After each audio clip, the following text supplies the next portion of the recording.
Hi guys, welcome to Kronik Warrior Adaptive Boxing with Live Trained. Today is lesson number 1 and I'm going to introduce you to the first 10 basic punches in adaptive boxing. Before we start, you need to make sure that whatever chair or wheelchair that you're going to use, you're nice and safe and secure. In boxing, we traditionally have a lead hand and a rear hand. The lead hand is generally the weakest of your two hands, and that's generally the hand that you don't write with. For me, that's my left hand. So whenever you see me using my left hand, you want to be using your lead hand, the hand that you don't write with.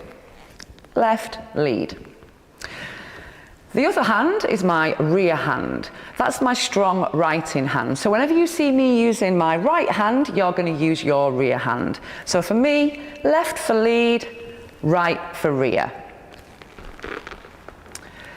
In adaptive boxing, we need to try and find the same result as a traditional boxer, but using a different method to get there.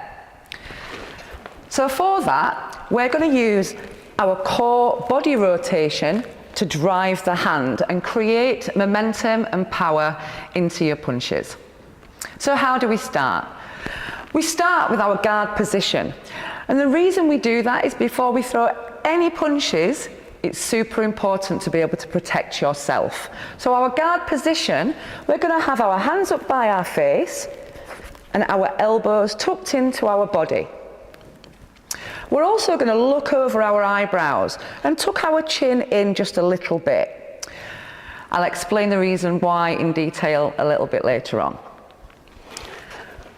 I'm going to introduce you to the first punch. So that will be a jab. A jab is a straight shot with your lead hand, the hand that you don't write with, and that's aimed at the front of the face of your opponent. And sometimes I will call that the nose. So a jab is a straight shot to the front of your opponent's face. How do we get to that end goal? Okay.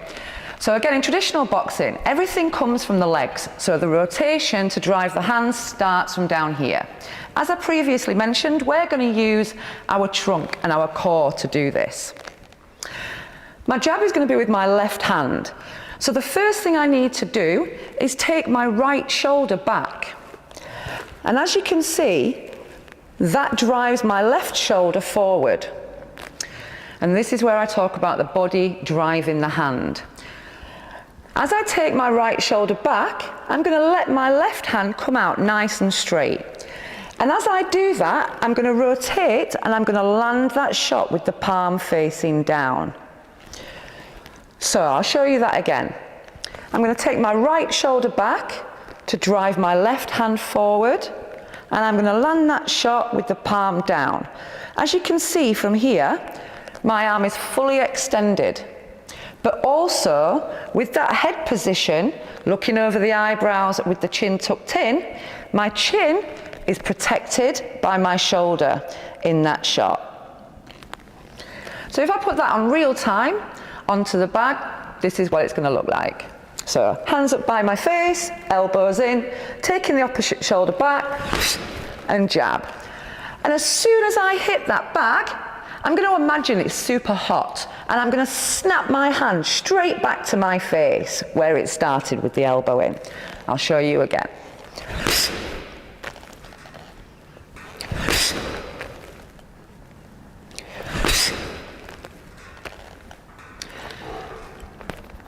That's the body driving the hand. You may have heard me breathing out at that point. The breathing is really, really important. Not only does it regulate your breathing throughout your training, but it helps with power and accuracy.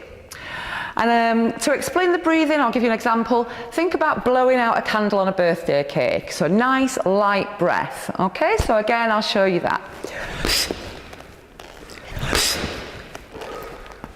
And rest. And that is punch number 1, your jab.